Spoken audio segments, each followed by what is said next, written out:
analogy, but it also needs what? It needs a catalyst. It needs a spark, right? That the market, when they take a look at that, it's a significant spark. So retail sales, which is a big part of the economy, okay, and people can say, well, the data was delayed, it was worse than expected because of the data was delayed because of the government shutdown. Does that matter? The numbers are what they are if you believe the numbers, and we have nothing to say otherwise than believe the numbers. So if the numbers were worse than expected, well, maybe they would have been split, and the market maybe not have reacted as violently, as it did this morning, right? But does it really matter? Right? When people start thinking about that and talking about that, they're getting into an area where it doesn't matter. What matters is how the market reacts, not the reasons why. All right. But we can cite many times a catalyst. And so today the catalyst was the retail sales, but that's a catalyst. That's the spark for today. But the conditions were set yesterday, were they not? If you think about the analogy of the forest, well, we had a range area yesterday where prices having difficulty getting up through the 61s. We saw it time and time again throughout the day yesterday. Though they held the 48s, okay, many times what happens is sellers actually, those that want to sell, and I'm talking about the big folks, those that want to sell, hold a supportive bid underneath the market so they can get the price to rally back to the point that they want to sell.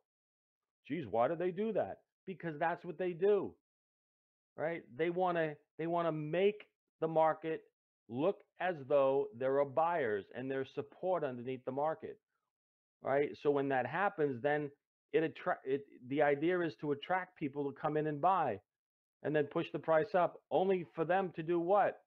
Sell it to you, trap you. All right. It's like setting it. It's like a tracker, setting a bear trap. Okay. Call it a bull trap, a bear trap, whatever, right? That clamps around your ankle and you can't go anywhere. All right. The market sets traps all the time. We have to be able to navigate and understand how these things are unfolding. All right. So in a collective, in a collective way. Right? Trap is a trap. Okay. So everything was set yesterday. We observed yesterday that the market was having trouble making any advances above the 60s. Okay. 48s was our key line in the sand. So what do you think would have happened when the 48s finally break? All right. 10 handles is like a given today when we break key levels. So now 48s, 38s where we currently sit. Just so happens, coincidentally, that the 3-day cycle on cycle day 1 average decline over here on line 8, okay, based upon the recap, is the 2738s,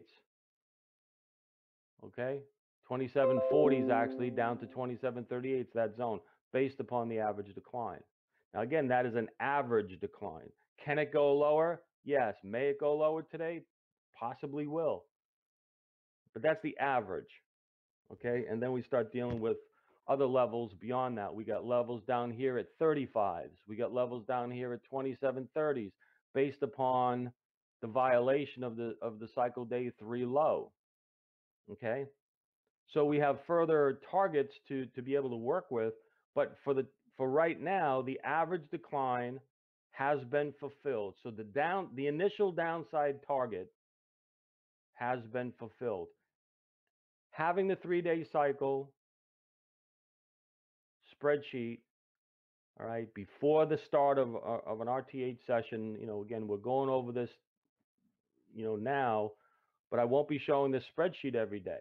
All right, but this is part of what we're going to be, again, trying to highlight what the 3-day cycle is all about. This can prepare you in advance. knowing what potential the market has to reach certain targets. Okay, not predicting that it's going to get there, but preparation to get there. Again, guys, preparation is such an edge, right? If you're not prepared, if you're just coming to this meeting right now and you're just kind of firing up your computers, right, and you're ready to go at 9:30, no, you're not. You're absolutely not. If you walk in right now, you're probably not ready to go till about 10:30, and I'm giving you an hour to get prepared. So if you just walk in and say, "Okay, sit down, we're gonna ready to go," no, you're not. Okay, because you haven't done your preparation work. All right, so it's important that you do that. All right, all right. So, all right, if you want some more information about the 3-day cycle with the spreadsheet, et cetera, et cetera, all right, you know where to look. It's on the website. All right. So we also have the average 10-day average range, okay, which brings us down to 2736. So we're at the low end currently of the 10-day average range. All right. Same thing for the NAS. You guys can look into that. All right. So what happens today? Okay. So what happens today? All right. Well, again, the initial targets fulfilled. Uh, again, the Bulls are going to have to step up and say, you know what, we love them. We like them up at 48s and 50s. We got to love them down here at 38s and 40s. Will that occur? I don't know. All right, we'll see. All right, going to take it one step at a time. All right. So initial targets fulfilled. Um, I'm going to just be loose and free in terms of being flexible of where we need to be. All right, guys. I'm going to be. I have to. I'm sorry, but I got to run out for a few minutes, and it's right after the close here. I mean, right after the open. So carry on. I'll be back in just as soon as I can. I just got to run out for a quick second.